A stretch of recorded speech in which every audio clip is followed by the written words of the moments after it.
Oui, merci beaucoup Valentin. Bonjour à tous. Je suis très content d'animer ce webinaire avec Club DRH.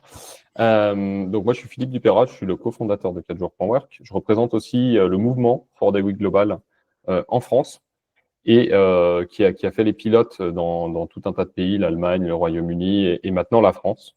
Pour vous expliquer un peu qui nous sommes, nous, on est spécialisé sur la semaine de 4 jours sous toutes ses formes. On rediscutera de ce que c'est que la semaine de 4 jours bientôt. Il y a beaucoup de formes et quand je dis on est spécialisé, c'est qu'on a comme domaine d'intervention, on sensibilise et on acculture les organisations qui se posent la question de passer à la semaine de 4 jours et qui veulent déjà savoir de quoi parle-t-on. On négocie, on évalue aussi la faisabilité pour les organisations qui ne sont pas encore sûres de vouloir expérimenter. Donc, enquête salariée, on est mobilisé parfois dans les négociations annuelles ou dans la réflexion sur les chartes de télétravail qui vont expirer, etc. Et puis, on a fait un programme le plus complet possible de 8 mois pour concevoir et expérimenter le format de semaine de 4 jours qui marche dans votre entreprise, c'est-à-dire qui répond à vos impératifs économiques et à vos enjeux humains. Donc, c'est un accompagnement qu'on veut global, RH, juridique, stratégique, opérationnel, autour de 4 piliers, des ateliers collectifs, du coaching individuel RH et légal, parce que la semaine de 4 jours, c'est un formidable accélérateur sur des thématiques RH, sur des thématiques de performance et de productivité. Des questions-réponses et des retours d'expérience. Là, on était ce matin, par exemple, avec la DRH de l'ITA. Ils ont mis en place la semaine de 4 jours il y a une année à peu près. Des cours en ligne et des templates. L'idée étant de se dire, ne réinventons pas la roue sur la semaine de 4 jours. C'est quelque chose qui est certes minoritaire, mais qui a déjà été fait. Donc, autant bénéficier de toute l'expertise qui a pu se développer sur le sujet. Voilà. On fait aussi des interventions type conférences, interventions ponctuelles en séminaire, d'acculturation, en CSE, en COMEX, et des ateliers sur, grosso modo, la flexibilisation et la productivité. Parce que le revers de la semaine de 4 jours, c'est comment est-ce que je gagne 2-3 heures par semaine. Et donc, on peut le prendre sous l'angle de la semaine de 4 jours, donc je dois garder 2-3 heures par semaine, ou sous l'angle de je gagne 2-3 heures par semaine, qu'est-ce que je veux en faire. Derrière notre équipe, on a je dirais, un comité qui est pluridisciplinaire, mais on a des DRH, on a des avocats qui sont spécialisés dans ce sujet-là. On a les meilleures références au niveau global, donc des chercheurs, des sociologues, et on travaille aussi avec l'EM Lyon comme partenaire de recherche académique qui, grosso modo, analyse la performance de l'entreprise qui expérimente la semaine de 4 jours sous 4 angles. Le premier, c'est la performance économique. Le deuxième, c'est la QVT, qualité de vie au travail. Le troisième, c'est l'usage du temps libéré, parce que la semaine de 4 jours, ça change la vie des organisations, mais ça change la vie des gens et de leur famille. Et enfin, l'impact environnemental. Et on est soutenu par, et puis je m'arrête sur cette partie-là, mais on est soutenu par Bilab, Bicorp Bilab France, Tomorrow Theory, la CFE-CGC, entre autres, qui se disent la semaine de 4 jours, on devrait avoir le droit d'expérimenter à minima. Aujourd'hui, c'est vrai que c'est un sujet qui est clivant idéologiquement, et nous, notre but, c'est de le rendre objectif, c'est de le rendre factuel, et l'expérimentation est une excellente manière pour les entreprises d'appréhender ce ou ces nouveaux concepts. Vous posez les questions au fil de l'eau. De toute façon, on a la chance d'avoir Clément aussi qui nous aide sur la modération et pour faire remonter les questions. Donc, franchement, n'hésitez pas. Alors, peut-être on peut commencer par là. Hein. Pourquoi est-ce qu'on en parle autant? Pourquoi est-ce qu'on en parle autant? Pourquoi est-ce qu'il ne se passe pas une semaine sans qu'il y ait 15 articles de presse qui parlent de la semaine de 4 jours? Society Magazine, par exemple, qui parlait de vendredi ou le jour chômage, la RATP qui y passe, et ça se retrouve partout. On peut se poser la question de pourquoi maintenant et pourquoi autant. Ce qu'on regarde, en tout cas, si on prend un peu le temps long, c'est que il y a des paramètres d'engagement et de bien-être des salariés qui sont plutôt orientés à la baisse. Et encore plus post-Covid, même si le Covid, ça fait quelques années. L'absentéisme, par exemple, les burn-out, mais aussi, et bien qu'on soit dans un moment de conjoncture incertain, des difficultés de recrutement, des difficultés de rétention, et encore du désengagement des salariés. Alors, toutes les organisations ne vivent pas ça, hein, heureusement. Et puis, sur les 24 jours d'absentéisme, il faut regarder l'absentéisme courte durée et l'absentéisme longue durée. Donc voilà, chaque chiffre a besoin d'être analysé au regard de vos enjeux aujourd'hui RH. Mais ce qui est intéressant, c'est que quand on prend du recul et qu'on regarde un petit peu les paramètres clés de l'engagement et du bien-être des collaborateurs, on voit qu'ils ne sont pas très bien orientés. C'est un premier constat. Et la question après est de se dire comment est-ce que je peux les réorienter de manière positive? Quelles sont les tendances? En France, ça je trouve ça assez marquant, on est un des pays d'Europe où l'engagement des salariés est parmi les plus bas. Le chiffre en valeur absolue, pour moi, il ne veut pas dire grand-chose. Par contre, en valeur relative, je le trouve intéressant. Il se trouve que la France fait partie des trois pays de l'Union européenne où l'engagement des salariés est le plus bas. On peut se poser la question du pourquoi. Maintenant, moi, sur la semaine de 4 jours, je parle toujours de performance. Je pense qu'il ne faut pas se tromper de débat. La pérennité, en tout cas, de la mise en œuvre de la semaine de 4 jours, c'est si et seulement si l'entreprise s'y retrouve. Et l'entreprise, elle s'y retrouve si elle est plus performante. Et ça veut dire quoi être performant demain? Aujourd'hui, chaque entreprise, chaque organisation a 4 défis majeurs auxquels elle doit répondre. Le premier, je le mentionnais, c'était la question d'attractivité et de rétention. La guerre des talents, on en parlait beaucoup plus quand on était il y a 2-3 ans, parce que redémarrage post-Covid. N'empêche qu'elle est toujours là. Elle est toujours là. Les entreprises disent qu'elles ont du mal à recruter. Les entreprises disent aussi qu'elles ont du mal à retenir. Et lorsqu'on regarde aussi l'impact de la génération Z sur l'engagement, en moyenne, il reste 18 mois en poste. Et on peut se dire que ce n'est pas conjoncturel, mais ça va vraiment rester. C'est une tendance de fond, c'est une tendance lourde. Et la performance de demain, c'est d'avoir les meilleurs talents et d'être capable de les faire grandir au sein de mon organisation. Toute politique RH qui n'arrive pas à retenir les gens qu'on a recrutés, c'est des coûts abyssaux, c'est le tonneau des Danaïdes. Et finalement, en fait, toute politique va se casser sur le turnover. Deuxième point, c'est l'engagement et la culture. Comment est-ce qu'on fait si on est une organisation hybride, si on est une entreprise qui a du télétravail, si on est une entreprise qui a une forte croissance ou qui, à l'inverse, fait face à des difficultés économiques, pour maintenir de l'engagement et de la culture d'entreprise. Autant le télétravail s'est imposé ou s'est accéléré pendant la crise sanitaire pour une bonne partie des organisations, mais ça a aussi produit des complexités sur la culture d'entreprise, sur le management intermédiaire. Il y a certaines statistiques aussi qui montrent qu'il y a de moins en moins de gens qui veulent devenir manager parce que devenir manager sans avoir été formé et dans un cadre hybride, c'est complexe. Et donc, comment est-ce qu'on s'assure qu'on a une culture d'entreprise qui est forte, qui fait rester les gens, qui les permet de les mettre en performance et qui les engage? La santé mentale, c'est peut-être de ces 4 enjeux, l'enjeu clé, enfin celui qui a fait le plus parler récemment. Parce que les statistiques sont éloquentes, parce que certaines entreprises ont réussi aussi à mettre un coût sur combien coûte la santé mentale pour la société et pour les entreprises, et parce qu'il y a des solutions, il y a des budgets qui sont importants et qui sont alloués là-dessus. La santé physique, on en parlait un peu moins. Néanmoins, nous, en semaine de 4 jours, on est quand même capable d'analyser l'impact du passage à la semaine de 4 jours sur la santé physique. J'entends par là le sommeil, j'entends par là la diminution du stress, et j'entends par là la capacité à faire plus de sport. On a dans les expérimentations nationales qui ont été menées des chiffres très intéressants là-dessus, sur ces 3 aspects-là. Et enfin, l'innovation. Alors, l'innovation, on pense souvent à l'innovation technologique, mais on peut aussi penser à l'innovation de service ou l'innovation sociale. Comment est-ce qu'on fait pour rester, la performance d'une entreprise demain, c'est sa capacité à rester à la pointe de l'innovation et que cette innovation elle soit valorisée, bien sûr, par son marché. Pour ça, c'est vrai qu'avoir les meilleurs talents et être capable de les engager au mieux et qu'eux puissent être dans un marathon et pas dans un sprint, c'est la meilleure manière, en tout cas, de s'assurer de la performance de demain. Lorsque je parle de semaine de 4 jours à des dirigeants, je parle toujours de performance et j'aime bien employer cette analogie. Aujourd'hui, s'il y a un marathonien qui court son marathon en 4 heures, son double marathon, puisque maintenant c'est plus rapide que ça, là où la majorité des gens le courent en 5, que dit-on de lui? On dit qu'il est performant. On ne dit pas qu'il devrait courir une 5e heure pour attendre les autres parce que 90% des autres le courent en 5 heures. Et en fait, c'est la réflexion qu'on doit avoir sur la semaine de 4 jours. Comment est-ce que ce nouveau mode d'organisation ou ces nouveaux modes d'organisation nous rendent plus performants? C'est tout l'enjeu de la question.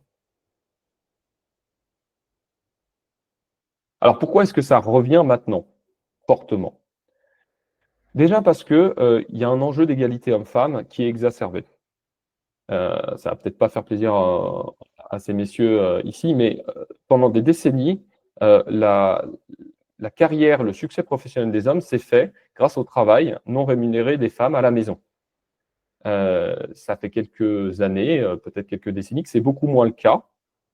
Mais malgré tout, il y a des plafonds. Et le premier plafond, c'est une femme sur deux réduit son activité à l'arrivée d'un premier enfant. Peut-être qu'il y en a qui peuvent lever la main, celles qui sont à 80% et qui en font 100% de leur fiche de poste, parce qu'on n'a pas changé la fiche de poste, mais elles sont juste payées 20% de moins maintenant et surtout à la retraite. Quand je dis ça, ça fait souvent sourire les dames, un peu moins les messieurs, parce que c'est des situations qui sont vécues. Et on en connaît tous autour de nous, des femmes qui à 80%. Je dis des femmes parce que c'est plus de 80% de l'emploi à temps partiel, c'est des emplois féminins. Enfin, c'est des emplois qui sont occupés par des femmes, c'est pas des emplois féminins. Donc, il y a un enjeu d'égalité homme-femme à la maison et il y a un enjeu d'égalité professionnelle. Est-ce que je peux faire carrière en étant à 4 jours Aujourd'hui, les tâches domestiques, les femmes continuent d'avoir 2 fois plus de tâches domestiques à la maison. Et une des raisons à ça, c'est que généralement, elles sont plus à temps partiel. Ça, c'est le premier point. Et c'est un point qui commence à être challengé et c'est tant mieux. Le deuxième sujet, c'est parfois on entend la semaine de 4 jours, c'est pour les feignants. Moi, ça me donne de l'urticaire parce que déjà, on parle de performance, mais parce que si je regarde dans une majorité des foyers français, finalement, la semaine de 4 jours, en fait, il faut regarder au niveau du foyer. Et au niveau du foyer, qu'est-ce qu'on observe? Que la majorité des actifs en France, ils sont en semaine de 10 jours. Il y a deux personnes dans le couple et ils travaillent tous les deux 5 jours à l'extérieur. Eh bien, il y a 100 ans, on travaillait 6 jours au boulot, c'était à l'usine ou c'était dans les bureaux. Mais le conjoint ou la conjointe travaillait 6 jours à la maison. Et donc finalement, si je regarde le noyau comme foyer, je parle de semaines de 10 jours. C'est-à-dire je parle de semaines de 2 fois 5 jours pour les actifs français à l'extérieur. Et ça, c'est assez récent. Et ça permet aussi de challenger cette notion de se dire, finalement, c'est quelque chose de feignant. Non, travailler 10 jours à l'extérieur, c'est avoir 4 jours dans la semaine pour prendre soin de soi, pour prendre soin de son couple, pour prendre soin de ses enfants, pour prendre soin des aidants. 25% des actifs en 2030 seront des aidants. Comment est-ce qu'on fait pour les soutenir? Comment est-ce qu'on fait pour qu'ils tiennent, tout simplement? C'est des questions de société et c'est aussi des questions de société que les entreprises doivent appréhender. Le dernier point, c'est que le rapport au travail, il a changé. Et il a changé fortement et il n'y a pas de retour à arrière possible. La génération Z, bien sûr, elle n'est pas homogène, elle n'est pas uniforme, mais elle nous dit quand même 3 choses. Elle nous dit, bon, quand je regarde la démographie, je sais que je vais bosser jusqu'à 70 ans. Regardons notre modèle social. Aujourd'hui, c'est difficile de leur dire non. Ils nous disent la planète est en train de brûler. On vient de dépasser les 1,5 degrés alors que c'était l'objectif de fin de siècle. Et vous me demandez de rentrer dans un système classique. Et enfin, le troisième point, c'est qu'ils nous disent, de toute façon, j'aurais pas la même qualité de vie que mes parents. Qu'est-ce qu'on répond à ça? Et donc, ils questionnent le paradigme du travail. Ils disent, replaçons le travail dans la vie. Et fondamentalement, il y a une question de justice générationnelle, mais il y a aussi une question de se dire, finalement, est-ce qu'ils n'ont pas un peu raison? C'est-à-dire que le changement climatique, c'est maintenant et ça nous concerne tous, les générations futures, mais nous aussi, que finalement, effectivement, ils vont travailler plus d'annuités parce que notre modèle, c'est la seule manière de l'équilibrer comme ça. Et grosso modo, effectivement, il y a des dépenses qu'on dit contraintes, par exemple sur les loyers, etc., qui sont supérieures à ce qu'on pouvait observer il y a 20, 35 ans. Donc finalement, on a ces enjeux au niveau de l'entreprise, on a ces enjeux sociaux, sociétaux, et puis on a la volonté d'être en performance. Ce qui est intéressant, c'est que la semaine de 4 jours, c'est l'avantage salarié le plus demandé. Les 3 grandes opportunités, en tout cas du monde du travail, ça c'est une étude de Great Place to Work qui date de fin 2024, je crois, c'est très simplement, semaine de 4 jours, flexibilité de temps de travail. Tiens, c'est marrant parce que flexibilité de temps de travail, la semaine de 4 jours en fait partie, c'est pas la seule manière de faire. Et attention portée à la QVT. Ça reste toujours, je dirais, l'avantage salarié le plus demandé, étude après étude. Pour tous les actifs en plus. Et ça, c'est aussi intéressant. Hommes comme femmes. Néanmoins, on voit qu'il y a 6 points d'écart. Oui, c'est sans doute parce que les femmes ont plus la double charge entre le travail à la maison non rémunéré et puis le travail et le temps partiel. Mais public-privé, moins de 25 ans, 25-34, 34-44, on est tout le temps au-dessus quasiment de 70%. Et puis la fameuse génération sandwich, c'est celle qui veut le plus la semaine de 4 jours. La génération sandwich, c'est celle qui s'occupe de ses enfants et celle qui s'occupe de ses parents. Taille des entreprises, bah ça c'est aussi intéressant. Finalement, c'est pas réservé, en tout cas les aspirations à passer à la semaine de 4 jours, c'est pas quelque chose que de grands groupes, loin s'en faut, quoi. Il y a des ETI, il y a des TPE. C'est pas uniquement, on pense pas uniquement semaine de 4 jours parce qu'on a les moyens, parce qu'on est cadre intermédiaire ou cadre supérieur. On peut penser semaine de 4 jours, on peut aspirer à la semaine de 4 jours tout en étant ouvrier, tout en étant employé. Et bien qu'on ait ces aspirations, bah, on n'a pas le même niveau de vie. Donc, ce qui est intéressant, et on peut le voir aussi au niveau global, au niveau mondial, c'est que les aspirations pour la semaine de 4 jours transcendent, on va dire, le niveau de salaire. C'est-à-dire que toute catégorie confondue, même si je n'ai pas les plus gros salaires, je valorise énormément mon temps. Et ce n'est pas quelque chose de parisiano-parisien. D'ailleurs, nous, les entreprises qu'on accompagne, bah, elles ne sont pas toutes à Paris. Il y en a vraiment qui sont des métiers type boulangerie à Nantes, bureau d'études à Toulouse ou à Auch, cabinet de recrutement en 100% distanciel, etc., etc., etc. Donc, ce n'est pas uniquement quelque chose, on va dire, de col blanc, une tendance purement parisienne. Le point à retenir là-dessus, c'est que ça marche en fait. Et c'est ça qui est un peu perturbant, qui est un peu étonnant quand on rentre dans le sujet. Globalement, ça marche. Quand je dis globalement, c'est 400 entreprises qu'on a formées avec notre méthodologie. On a plus de 9 sur 10 qui ont poursuivi en semaine de 4 jours. Si je prends la dernière campagne nationale qui a été finie, de l'expérimentation nationale en Allemagne, l'Allemagne, c'est 2 ans de récession. Ils ont réduit de 10% le temps de travail sur une 45 entreprises à peu près. Et ils ont maintenu leur chiffre d'affaires et leur rentabilité. 73% ont décidé de poursuivre. On peut se dire 73%, c'est pas beaucoup. Donc en valeur absolue, c'est déjà énorme. C'est un peu moins que les 90%.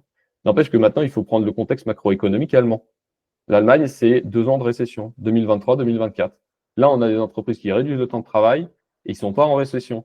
Ils sont en maintien de chiffre d'affaires, maintien de rentabilité et ils poursuivent. C'est des tours de force. Et ces chiffres-là, je les observe en Allemagne, mais on les observe aussi au Portugal, mais on les observe aussi au Royaume-Uni, on les observe en Afrique du Sud. Franchement, on peut se dire qu'ils ont d'autres chats à fouetter dans le point de vue dynamique du travail. On les observe au Brésil. La municipalité de Tokyo passe à la semaine de 4 jours. Je ne sais pas si certains d'entre vous ont vu ça, parce qu'ils ont des problèmes de natalité et ils savent que s'ils ne résolvent pas la capacité à jongler avec la vie pro et la vie perso, bah, en fait, globalement, ils continueront de l'avoir. Alors, premier petit sondage, quand même, parce que là, on parle de semaine de 4 jours, c'est bien. Mais on peut aussi se poser la question de se dire, en fait, c'est quoi la semaine de 4 jours? Qu'est-ce qu'on appelle semaine de 4 jours? Je vous laisse peut-être, Clément, mettre le lien là, dans la description, du coup, pour appréhender qu'est-ce que vous appelez la semaine de 4 jours, en fait. Parce que je pense qu'on n'aura pas forcément les mêmes résultats. C'est fait, je viens de mettre le lien dans le chat. Okay. Et tiens, je profite un petit peu de ce moment de battement parce qu'il y a quelques questions, mais alors c'est pas vraiment sur le sujet dont tu étais en train de parler, c'est peut-être plus général sur les nouvelles manières de travailler ou en tout cas de gérer le temps au travail. Ouais. Il y a Florence qui nous parle de job sharing, notion de co-responsabilité. Elle demandait si ça va apparaître à un moment. Je sais qu'il y a David qui parle de quid des équipes qui travaillent en 3-8, je crois que c'est comme ça qu'on dit, usine, atelier, etc. Et je vois qu'il y a encore une dernière question de Farah. Peut-être, est-ce que tu veux qu'on fasse une petite pause maintenant pour en parler ou est-ce que... Ouais, pendant que donc ça a l'air de marcher. Ok, c'est cool, super. Parlons-en. Job sharing. Alors, la question peut-être à préciser, c'est est-ce que c'est avoir 2 jobs à la fois, entre guillemets, ou c'est repenser les postes de responsabilité de chacun, parce que comme je suis en semaine de 4 jours, alors j'ai une nécessité de continuité de service. Le job sharing aujourd'hui, même au Portugal, on n'a pas vu beaucoup de gens qui, le 5e jour, travaillaient sur un autre sujet. Il y en a qui le font. Par exemple, j'ai en tête une salariée qui travaillait 4 jours dans une entreprise tech et la 5e jour dans une fromagerie. Voilà. Donc, il y a des exemples là-dessus. Par contre, ce qui est intéressant, c'est que lorsque vous passez en semaine de 4 jours, souvent, c'est l'occasion de rendre les métiers plus intéressants. Là, on échangeait avec une entreprise qui est passée il y a 12 mois et grosso modo, ils ont dit, déjà, on a coupé automatiser beaucoup de choses qui étaient manuelles, pas très intéressantes. Mais en plus, c'est aussi l'occasion de partager notamment certains postes, certaines compétences. Et donc, les gens ont l'impression, et ça se voit dans les sondages, hein, de développer leur employabilité et d'apprendre plus. Alors, définition. Ouais. Philippe, quand tu vois ça, c'est bien reçu, comment c'est approché pour que les gens voient ça comme un avantage? Parce que moi, je suis assez étonnée dans le travail que je fais de coaching d'équipe, de voir une certaine résistance au job sharing, justement. La notion, c'est mon job, je ne suis pas là, c'est pas grave, il ne se fait pas. Alors qu'en fin de compte, on doit penser autrement si on passe sur des semaines de 4 jours, parce que quand on n'est pas là, il faut accepter que c'est comme quand on est en vacances, il y a une dynamique différente.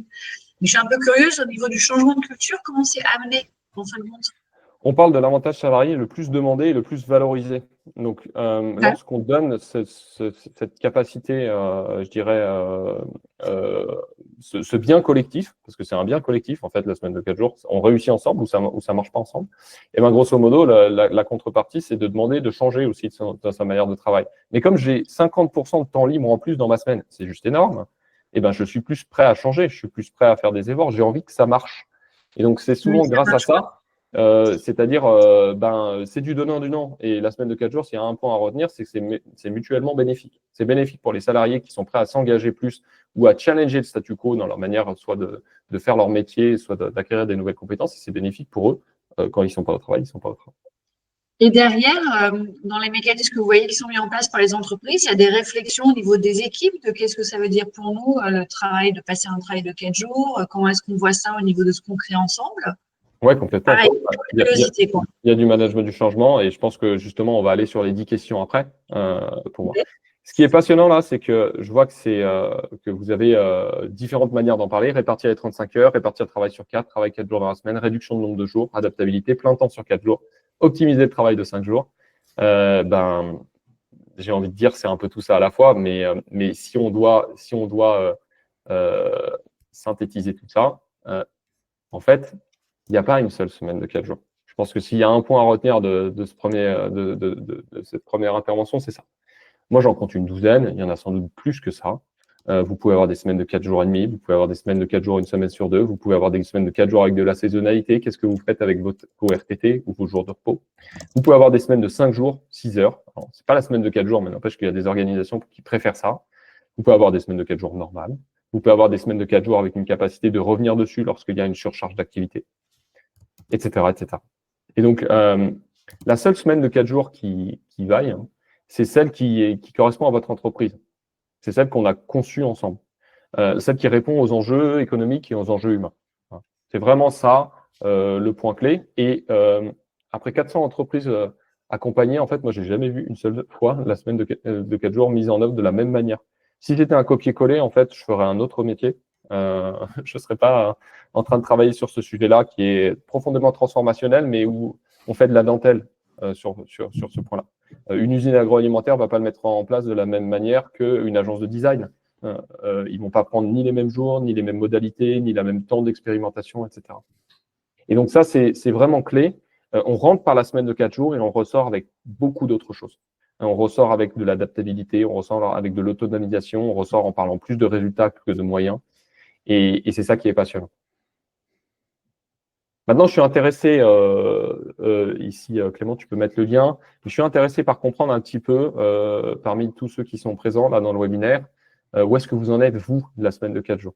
Quelle est votre fonction et quelle est votre réflexion? Là, il y a 3-4 questions. C'est juste comprendre si vous êtes convaincu d'y passer, si vous êtes des soutiens à la semaine de 4 jours dans le sens mise en œuvre, ou si vous êtes vous-même en réflexion, DRH, CEO ou employé CSE, parce qu'on a aussi beaucoup de nouvelles là-dessus. Pareil, je viens de mettre le lien dans le chat. N'hésitez pas à aller faire un tour dessus. Je crois qu'il y a 3-4 questions. Ouais, il y a 3-4 questions. C'est juste pour comprendre un peu à quel stade de réflexion vous en êtes. Est-ce que déjà, en disant il n'y a pas une semaine de 4 jours, mais il y a des semaines de 4 jours, j'ai jeté un pavé dans la mare, ou au contraire, en fait, ça c'était clair. Je voyais qu'il y en avait beaucoup qui parlaient de semaines compressées. Donc effectivement, on peut faire 35 heures en 4 jours, on peut faire 32 heures en 4 jours. On peut passer de 39 à 35 heures parce qu'on était déjà en dérogatoire en 4 jours. Il y a beaucoup de manières de le faire. et on part de où est-ce que vous en êtes et quelles sont vos volontés. Donc ça, c'est vraiment un point fondamental à avoir bien en tête. Vous me dites, hein, n'hésitez pas à mettre un petit pouce ou quelque chose pour me dire quand vous avez fini le questionnaire, parce que je ne veux pas non plus rusher. Ouais, Valentin?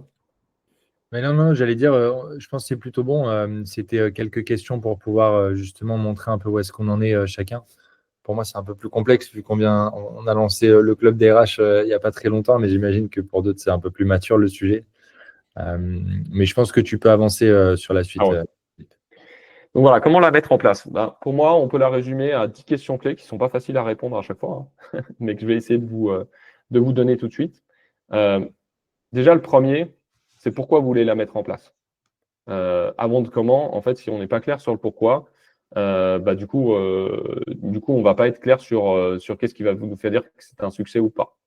Donc là, je vous ai mis la deuxième question, normalement, à laquelle vous pouvez répondre, qui est voilà, la prochaine là. Hop, voilà. Pourquoi est-ce que vous voulez mettre en place la semaine de 4 jours? Ça m'intéresse aussi. Est-ce que vous voulez la mettre en place pour typiquement fidéliser? Est-ce que vous voulez la mettre en place pour être plus productif, plus innovant, intéressant? Il y en a qui viennent aussi sous l'angle de prendre soin des salariés. Bien sûr, vous ne la mettez pas en place pour une seule raison souvent. Mais c'est quoi la raison principale? Le premier moteur, en fait. C'est intéressant parce que là, on voit d'ailleurs déjà tout de suite qu'il n'y a pas les mêmes raisons. Et c'est probablement peut-être pas les mêmes entreprises ou pas la même culture d'entreprise, etc. Voilà, génial. S'il y a besoin d'illustrer en tout cas les motivations différentes entre chacun, je pense que c'est une bonne manière de voir aussi voilà, la raison principale, quoi.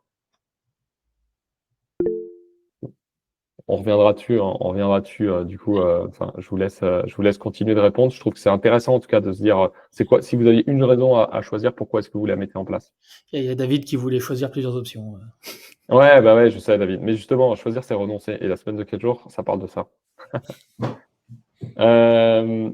Donc ça, c'est la première question et elle est essentielle. Il ne faut pas la sauter, quoi. Deuxième point, c'est de se dire comment est-ce qu'on va mesurer la semaine de 4 jours. C'est-à-dire comment on va mesurer ce passage. Qu'est-ce qui va vous faire dire que ça marche ou pas? Ça marche, c'est une question bateau, mais finalement, c'est quoi les indicateurs de succès qui vont vous faire dire je trouve que l'expérimentation a marché et donc je peux considérer de la poursuivre, de la pérenniser. Et quels sont les indicateurs de contrôle? Bien sûr, si vous passez en semaine de 4 jours et vous prenez 50% de chiffre d'affaires en moins au club des RH, je pense qu'ils ne seront pas très contents et ils arrêteront vite fait. Mais ça peut aussi avoir lieu, on peut aussi parler de satisfaction client, on peut aussi parler de capacité, je ne sais pas moi, si on est un centre d'appel, par exemple, je vais prendre cet exemple-là, du nombre d'appels qu'on est capable de faire. Je prends cet exemple parce qu'en Écosse, par exemple, une des raisons pour passer à la semaine de 4 jours pour une entreprise, c'est qu'ils s'étaient rendu compte que les gens à 80% faisaient autant d'appels que les gens à 100%. Et bon, en fait, je leur demandais de faire le même volume d'appels, mais juste de passer à 80 parce que finalement, il doit y avoir une technique d'organisation différente. Philippe, ça me fait penser, il y avait une question de Farah auquel on n'a pas répondu tout à l'heure. Ouais. Il demandait, je ne sais pas si tu vas l'évoquer là dans cette partie-là, pour quelles raisons les 10% des entreprises des 400 accompagnés n'aient pas maintenu le système de la semaine de 4 jours. Je ne sais pas si tu l'aborderas, mais en tout cas, Farah avait posé la question, ça peut être l'occasion. Très bonne question. Il y a trois raisons principales. Le premier, c'est qu'il y a eu un changement de leadership et de management qui a amené à arrêter l'expérimentation. C'est quelque chose où si la direction n'est pas convaincue, en fait, il y a peu de chances que ça fonctionne.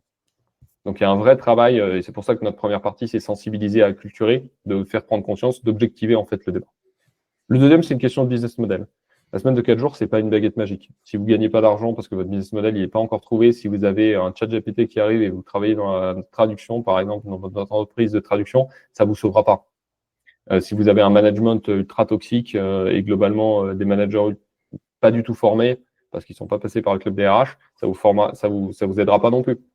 Donc voilà, c'est pas une baguette magique. Ça peut. Moi, j'ai un membre de notre comité consultatif qui utilisait une formule que je trouve assez juste. Ça agit comme un révélateur chimique de votre entreprise. On ingère la semaine de 4 jours, puis on voit les points de blocage et les fluidités.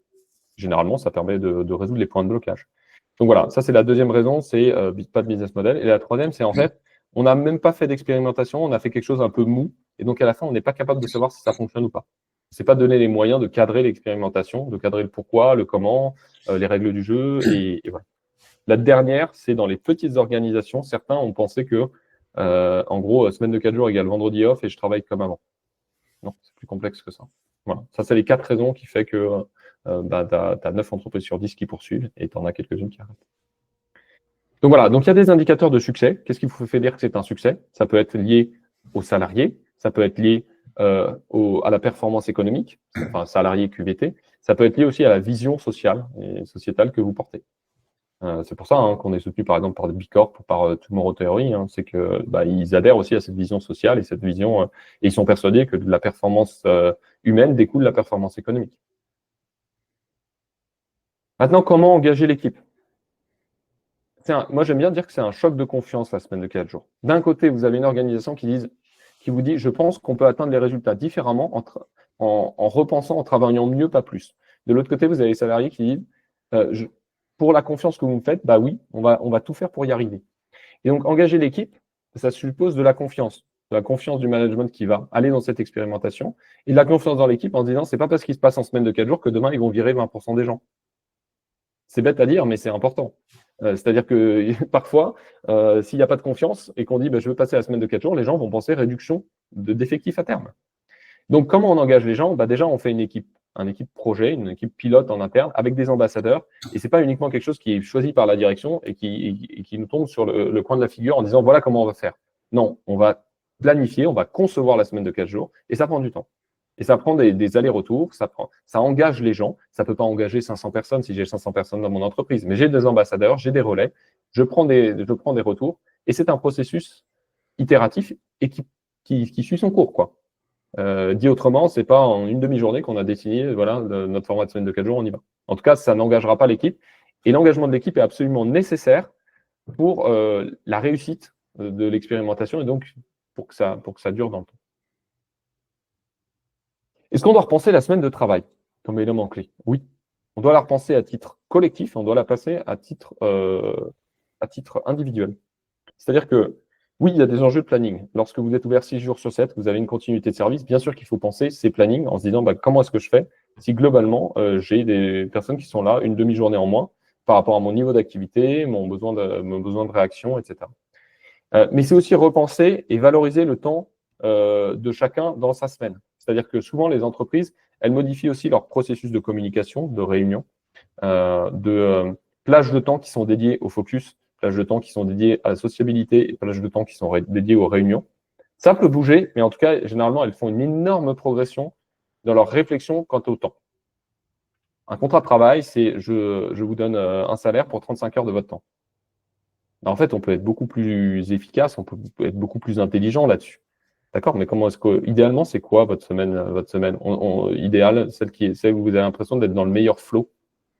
Et c'est vraiment toute cette réflexion-là qui doit être menée individuellement et qu'on accompagne, bien sûr, et qui doit être menée collectivement, qui fait ces fameux gains de productivité, qui fait que, globalement, on y arrive. Je vais vous donner un exemple. En mai 2024, on est toutes les semaines en semaine de 4 jours. Le PIB français, je crois que l'impact de ces 4 semaines de 4 jours, c'est 0,1%. Sans doute qu'on a travaillé différemment. On a repensé, on s'est dit ça, c'est pas essentiel, ça, peut-être que je peux le raccourcir, etc. Donc, repenser la semaine de travail au niveau personnel et au niveau de l'entreprise, c'est une des clés majeures, en tout cas, d'un passage réussi. On a beaucoup d'exemples, on a beaucoup de documentation là-dessus, sur ce sujet-là, avec des entreprises qui ont parfois des manières de faire très différentes, mais pour lesquelles ça fonctionne parce que ça match leur culture et leur manière de travailler. Philippe, je reprofite, je prends le micro de temps en temps.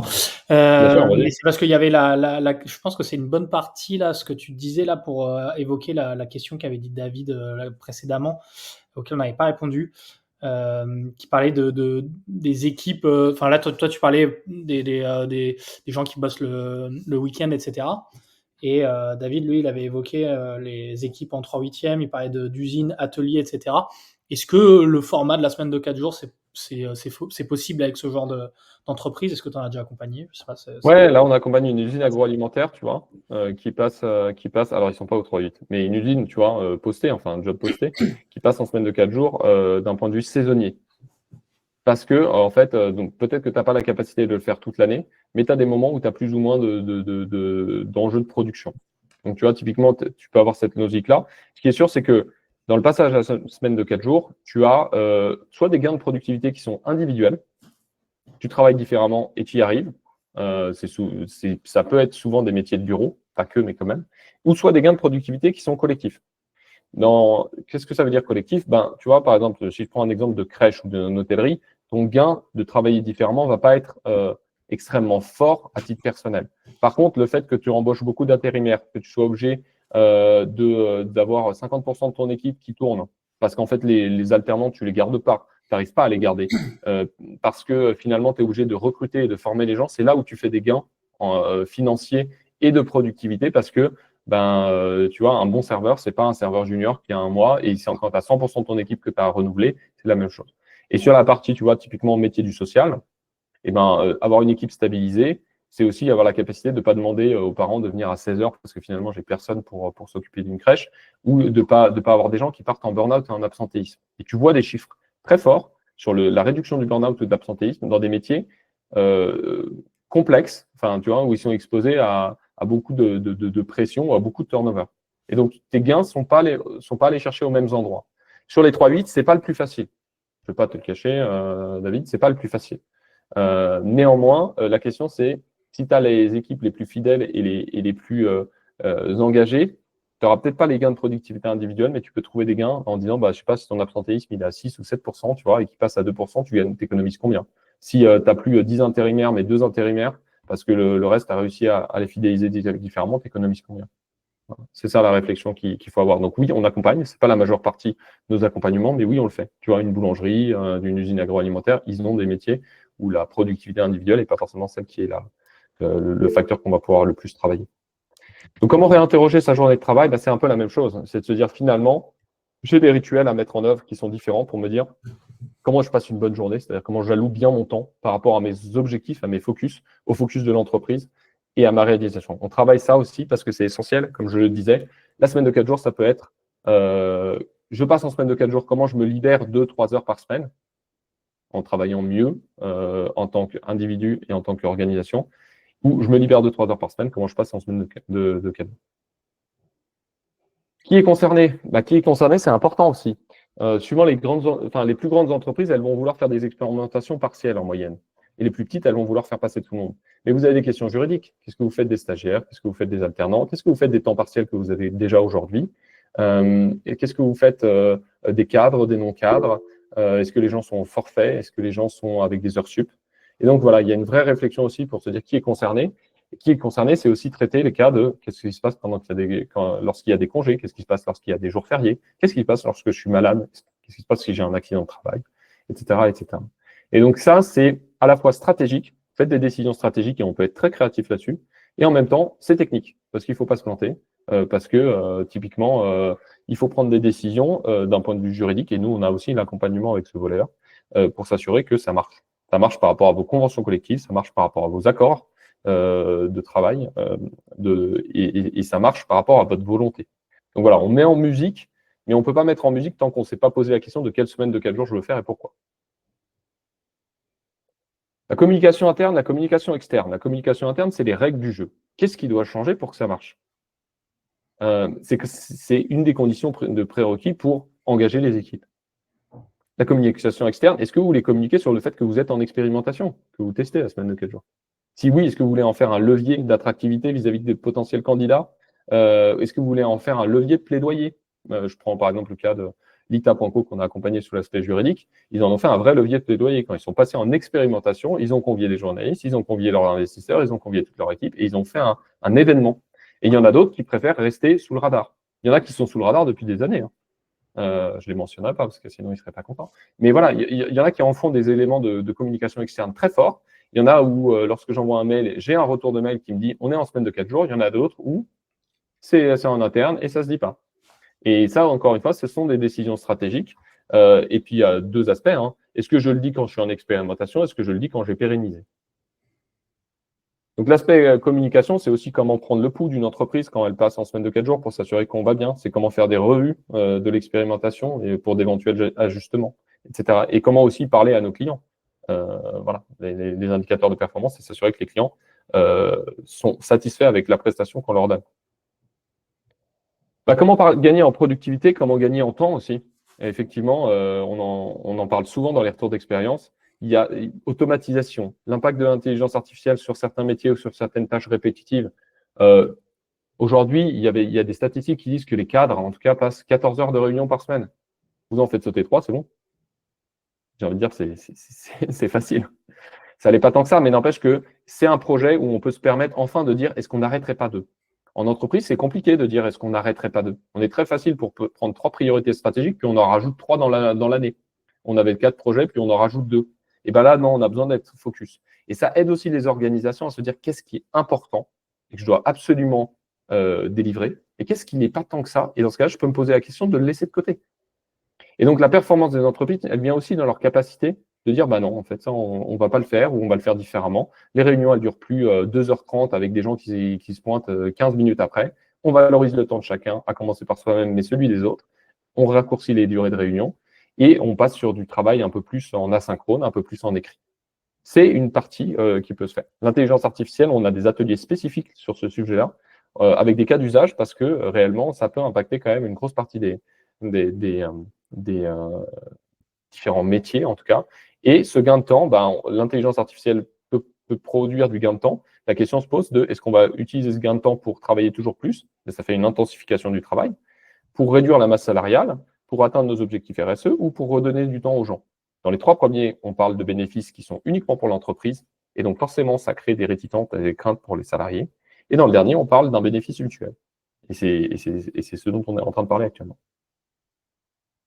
Impact légal de la semaine de 4 jours. Bah oui, la semaine de 4 jours, vous avez la phase d'expérimentation, vous avez la phase de pérennisation, et il y a un enjeu.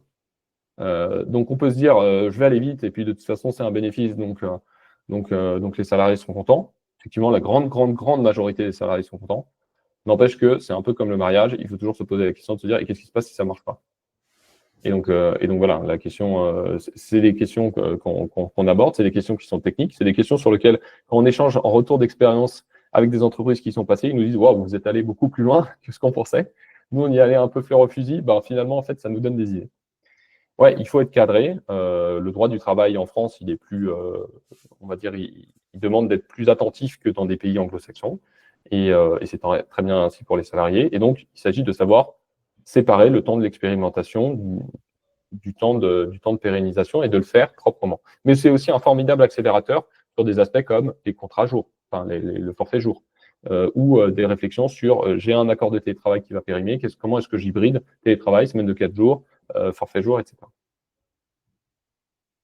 Du coup, la dernière question, c'est est-ce que l'expérimentation, elle est vraiment nécessaire? Faites ce que vous voulez. Moi, ce que je pense, c'est que l'expérimentation, elle apporte 3 bénéfices. Elle apporte un cadre, c'est-à-dire que je sais pourquoi je le fais, comment je le fais, comment on va être engagé, comment on va apprendre. Parce que c'est un processus, c'est pas parce qu'on est en expérimentation que c'est gravé dans la roche. S'il y a un truc qui ne marche pas, on l'adresse et on progresse. Le deuxième point, c'est que ça vous donne une date aussi de fin. Donc, ça vous oblige aussi à vous dire, qu'est-ce qui va me faire dire que c'est un succès et à quelle échéance je me repose la question. Je n'ai pas vu encore à ce stade une seule organisation qui soit passée en expérimentation de semaine de 4 jours qui n'ait pas modifié qui n'ait pas eu des ajustements. Et donc, c'est beaucoup plus facile d'avoir des ajustements lorsqu'on sait que le cadre est par définition amené à changer, à itérer et à être plus efficace. Et donc, dit autrement, si vous partez sur je veux un accord de semaine de 4 jours avant de l'avoir testé, vous allez payer 2 accords. Vous allez le payer au départ et vous allez le payer après. Et l'objectif dans le cadre de l'expérimentation, c'est que cet avantage social ne soit pas source de frustration pour les équipes. On parle quand même de redonner du temps aux gens. Et donc, redonner du temps aux gens, il faut leur faire comprendre qu'il s'agit d'une expérimentation, pas d'un acquis.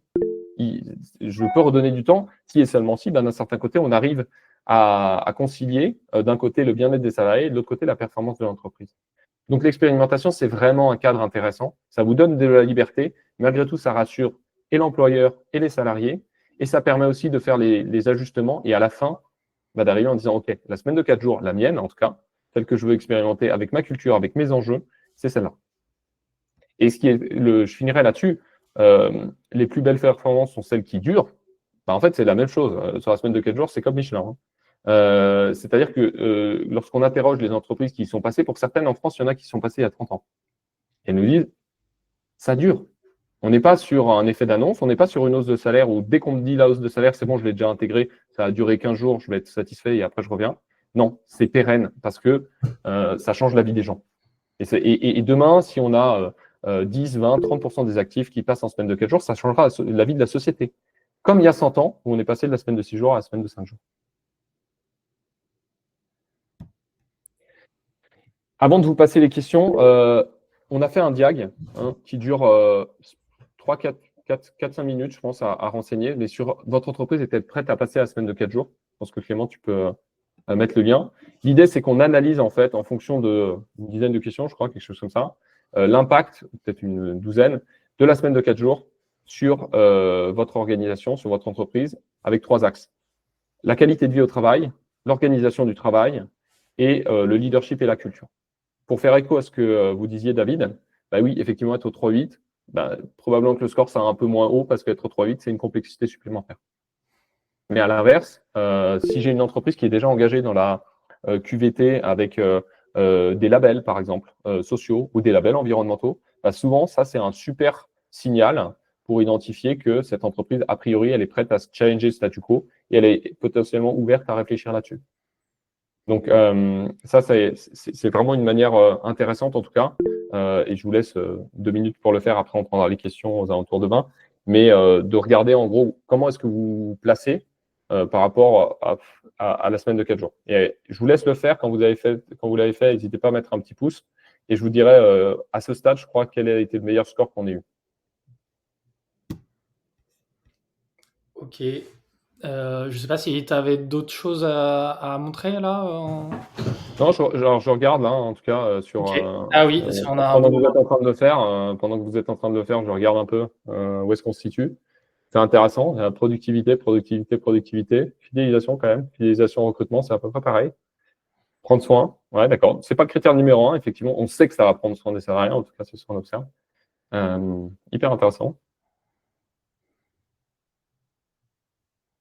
Il y avait la notion de crainte, c'est vrai que je n'ai pas posé cette question-là. Bon, c'est pas grave.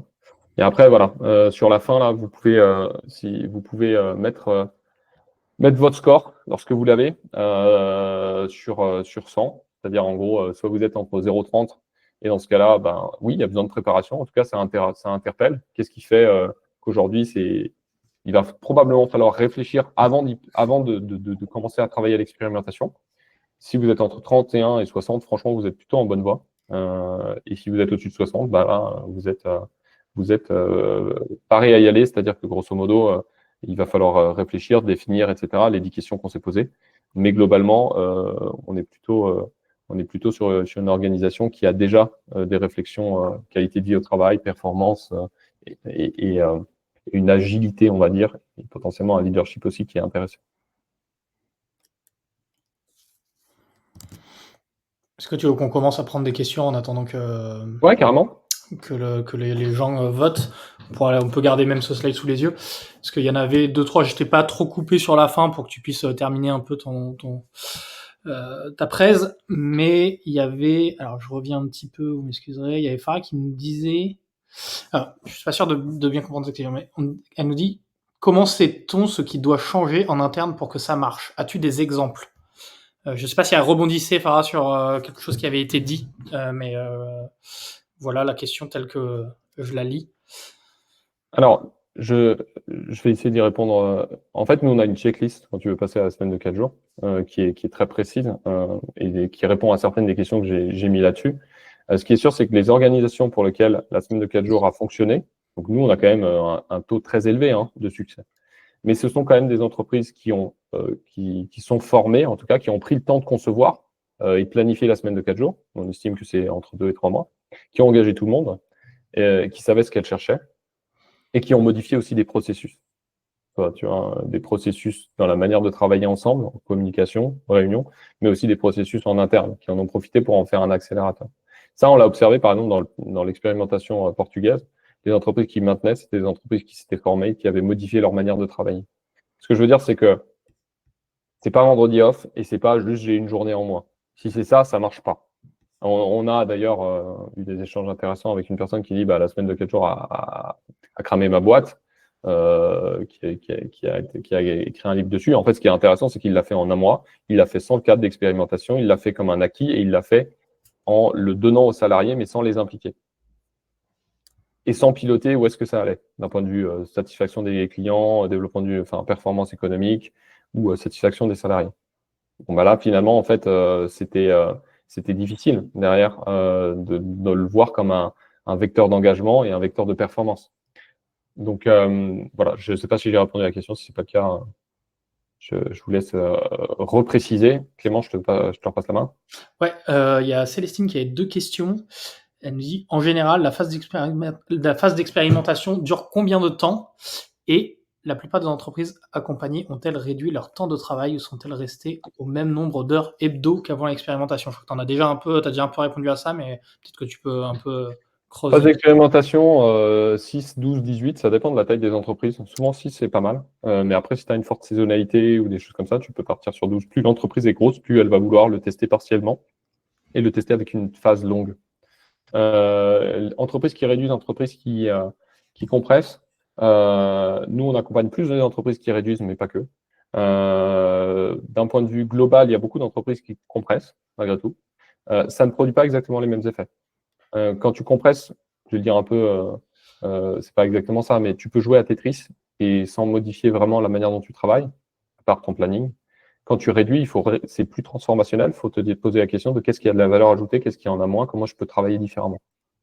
Est-ce que le fait de compresser t'amène à une partie réduite? Ça, aujourd'hui, je ne sais pas te dire. En tout cas, c'est déjà questionner la manière dont on travaille. Donc, on peut se dire que c'est quand même plutôt positif. Mais ce qui est intéressant, c'est que les chiffres que je vous ai montrés là, c'est sur des entreprises qui ont réduit. Certains ont réduit 1 heure, 2 heures, d'autres ont réduit de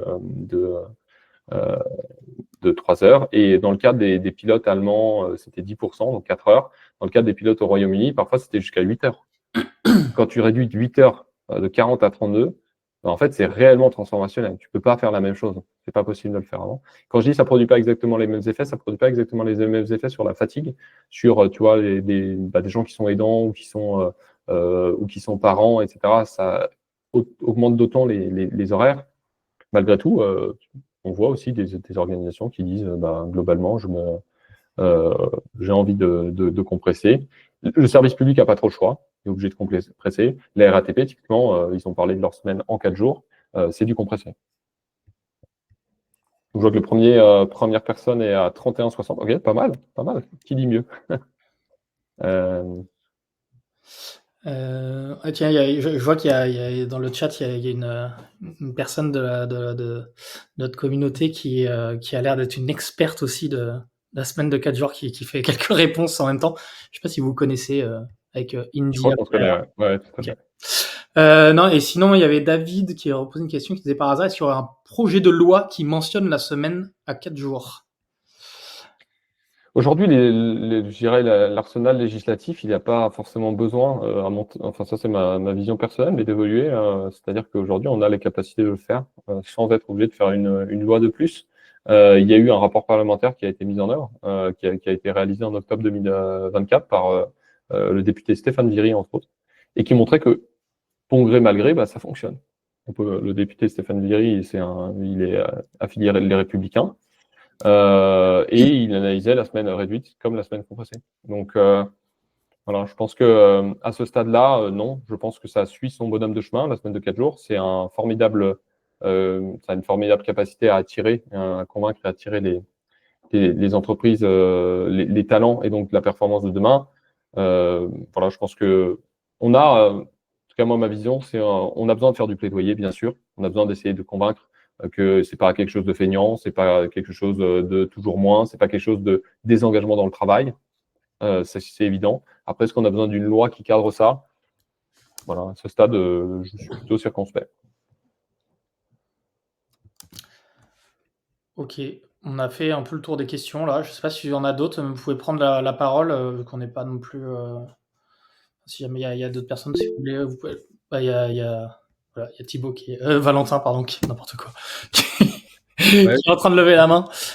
Il y avait peut-être une question, Philippe, parce que moi j'étais avec une DRH la semaine dernière qui avait recruté une talent acquisition manager, donc une recruteuse dans ses équipes, qui en gros avait été recrutée sur la base de 4 jours, tandis que l'entreprise était, elle, sur une base de 5 jours. Et donc, en gros, ma question, c'était de savoir si justement, dans ce genre de cas d'usage, lorsque tu avais une nouvelle personne qui amenait une nouvelle manière de fonctionner, ça pouvait permettre de, pourquoi pas, faire avancer les choses. Et si tu avais des remarques un peu par rapport à ça. Ouais, c'est une super question. En fait, aujourd'hui, les gens qui sont en capacité de négocier, c'est-à-dire qui sont sur des jobs soit très exposés et qui ont été chassés, soit de jobs en pénurie, en fait, ce qu'on voit, c'est qu'il y en a une partie qui l'ont déjà négocié contre une baisse de salaire, par rapport à ce à quoi ils pouvaient prétendre, ou juste pour les faire venir. Et donc là, on se pose une question d'avoir un peu une organisation à 2 vitesses. C'est de plus en plus, en tout cas, accepté d'avoir certaines personnes à 80%, sauf que ça ne produit pas les mêmes effets. Parce que du coup, il y en a certains qui vont se dire, déjà, ça peut produire un effet d'injustice. Ça ne force pas l'organisation à penser son rapport au temps. Ça, c'est aussi intéressant. Et à engager des processus pour faire gagner du temps à tout le monde. Donc, je trouve que c'est une tendance qui est intéressante. Mais par contre, je ferai une grosse différence entre la négociation individuelle de est-ce que je suis en temps partiel versus le collectif. La semaine de 4 jours, c'est un projet collectif, positif et qui fédère. Et en ce sens, c'est aussi différent du télétravail qui est beaucoup plus individualiste et qui, pour certains, peuvent couper parce que la semaine de 4 jours, ça bénéficie à tous ou ça bénéficie pas. On y arrive collectivement, on n'y arrive pas. S'il y a 2 services qui n'y arrivent pas et que ces services ils impactent la performance de l'entreprise, ce ne sera pas maintenu. Donc voilà. Donc, je trouve que c'est une tendance très intéressante. Il y a une tendance à l'individualisation dans le travail. Et la semaine de 4 jours, c'est aussi l'occasion de remettre du collectif au centre en disant on a un avantage magnifique et essayons de le préserver. Super intéressant.